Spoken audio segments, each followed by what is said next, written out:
Endless highway. The sun was setting in fiery hues, painting the horizon with streaks of crimson and gold. Alex adjusted the rearview mirror, catching a glimpse of Claire in the passenger seat.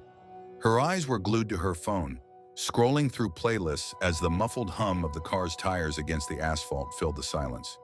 They had been on the road for hours, a spontaneous road trip to reignite the spark in their relationship.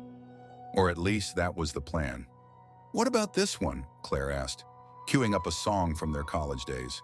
The familiar chords of an old indie rock track filled the car, eliciting a small smile from Alex.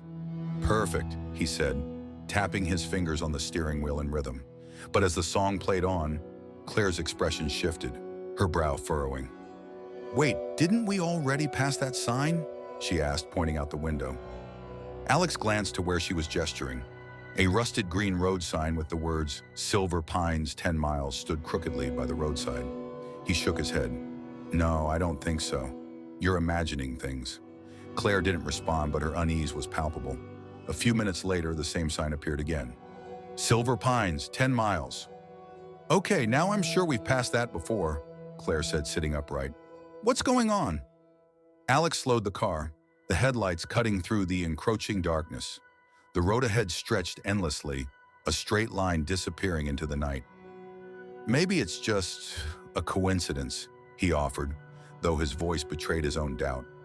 He glanced at the GPS on the dashboard, but it showed only a blank screen. No signal, no roads, just a pulsing blue dot marking their location. As they continued driving, strange things began to happen. First, the static on the radio. Claire fiddled with the dial, trying to tune into a station, but all she got was white noise interspersed with faint whispers, just on the edge of comprehension. Then there was the phone call.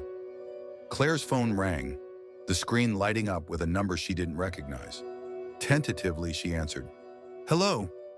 There was silence on the other end, followed by a faint, chilling voice. "You can't leave." Claire's breath hitched, and she immediately hung up. She looked at Alex, her face pale. "It said we can't leave," she whispered. Alex tightened his grip on the steering wheel, his knuckles turning white.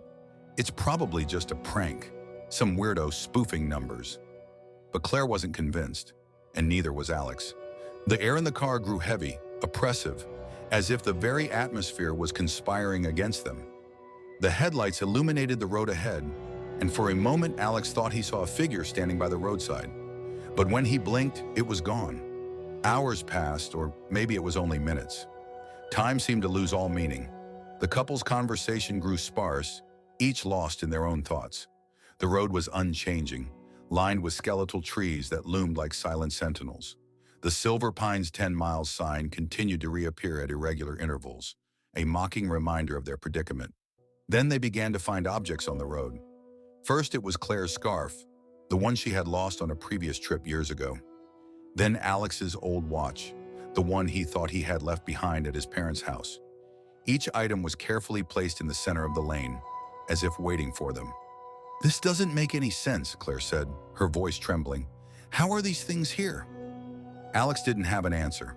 He stopped the car to pick up his watch, but as soon as he stepped onto the pavement, the temperature seemed to plummet. His breath came out in visible puffs, and a deep sense of unease settled over him. He quickly got back in the car and slammed the door. "We need to keep moving," he said, starting the engine. But the car didn't move. It was as if the wheels were stuck in place, held by an unseen force. The engine roared, but they didn't go anywhere. Then the radio crackled to life again. This time, the static gave way to a voice. It was soft, almost soothing, but with an edge that sent chills down their spines. "You've come so far," the voice said, "but this is where the journey ends."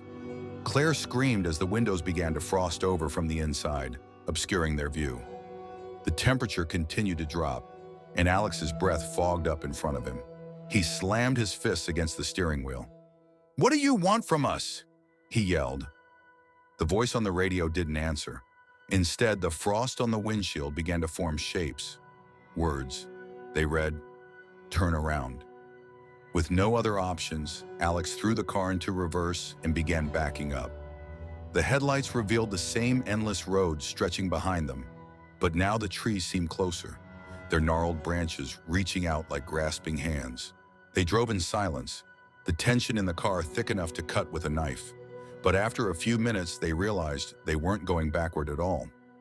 The Silver Pines 10 miles sign appeared once again, standing defiantly in their path. "This isn't working," Claire said, her voice barely above a whisper. "We're trapped." Alex looked at her, his expression grim. "Then we fight our way out." He floored the gas pedal, the engine roaring as the car surged forward. The trees blurred past, their branches scraping against the windows like fingernails on a chalkboard. The radio screamed with static, and the temperature continued to drop. But Alex didn't let up, his focus fixed on the road ahead. As they barreled forward, the headlights began to flicker, casting erratic shadows that danced across the trees. The mocking sign appeared again, but this time it was different. Beneath Silver Pines 10 miles, a new message was scrawled in blood-red letters. "Choose." "Choose what?" Claire shouted, her voice cracking. The radio crackled to life once more. The same voice spoke, but this time it was no longer calm. It was distorted, desperate, as if it was fighting to be heard. "One stays. One goes." Alex and Claire exchanged a horrified glance. The meaning was clear, and the weight of it settled over them like a shroud. "No," Claire said, shaking her head. "We're not playing this game." But the car had other ideas. The engine sputtered and died, the headlights extinguishing completely. Darkness swallowed them whole, and the cold became unbearable. Then faint lights appeared in the distance. Figures emerged, their forms indistinct but undeniably human. They surrounded the car, their faces obscured but their intentions clear. "One stays," they chanted in unison, their voices blending into a chilling harmony. "One goes." Alex gripped Claire's hand, his mind racing. "We'll figure this out," he said, though he didn't believe it himself. The figures drew closer, their hands pressing against the windows, their faces grotesque and twisted in the dim light. Suddenly, the radio crackled again. A new voice emerged, softer, almost pleading. "Break the cycle." Claire's eyes widened. "The mirror!" she exclaimed, pointing to the rearview mirror. It was the only thing in the car not covered in frost. The reflection showed something impossible. Another road, free of trees, stretching into daylight. "It's a way out," Alex realized. Without hesitation, he reached up and shattered the mirror with his fist. The glass exploded outward, and the figures let out an ear-piercing scream. The car jolted forward as if released from an invisible grip, and the road ahead transformed. The endless night was gone, replaced by the warm glow of dawn. They didn't look back.